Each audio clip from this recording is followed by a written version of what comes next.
الكلاب عن نباحها وكافأت عن لونها الحرباء. هل بعد هذا كله تعتذر الجبال عن شموخها؟ تعتذر الأشجار عن خضرتها؟ هل بعد هذا كله يعتذر محارب الصحراء؟ مصر التي نحبها أصابها الجنون، محفوظ مات قبلها وأغمض الجفون، ومات شاهين الذي نحبه، والعندليب لم يعد يطربنا، وكوكب الشرق نسينا من تكون. أبناء عبد الناصر المغوار هل تبدلوا وانتسبوا من بعد ما مات إلى شارون؟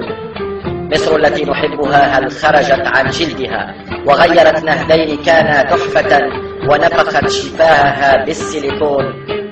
هل مصر فعلا أصبحت خريجة سجون؟ هم الكبار وحدهم، هم الكبار، هم الذين ضربوا ثم بكوا، هم الذين أخرجوا في شارع المطار مسرحية واختبأوا خلف الستار.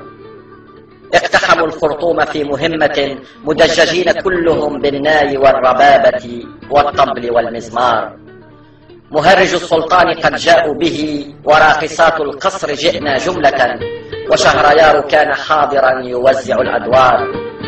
جاءوا إلى الخرطوم كي يبايعوا خليفة، وخططوا لموعد البيعة بعد الانتصار، لكنهم قد هزموا فانكشفت عوراتهم واندثرت في لحظة أحلام شهريار.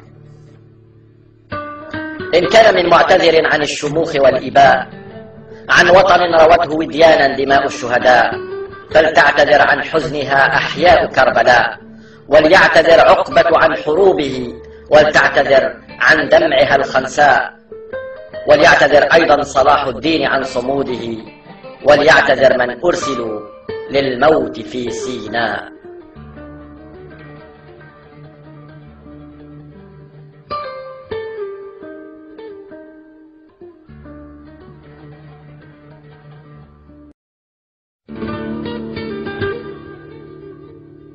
من يعتذر؟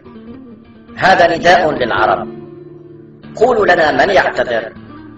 مهرجون أضرموا النار لهيبا في الحطب، أم فتية قد ضربوا وقيل هم من قد ضرب؟ قولوا لنا من يعتذر؟ حمزة أم أبو لهب؟ من الذي سيعتذر؟ من نفخوا النار جهارا في الرماد، وضربوا أبناءنا وشتموا نساءنا، وحولوا أعلامنا إلى سجاد. من غدروا، من مكروا، لا تقفوا على الحياد. قولوا لنا من يعتذر؟ كافور أم ابن زياد؟ هم وصفوا أبناءنا بالهمج الغوغاء، هم أعلنون لقطاء، هم أحرقوا راياتنا ودنسوا في وضح النهار ذكرى الشهداء. شاشاتهم تحولت لحية تضخ فينا سمها، شاشاتهم تحولت جرائدا صفراء، يسكنها المعلق الرخيص والمهرج الدنيء والراقصة الشمطاء. شاشاتهم كافأت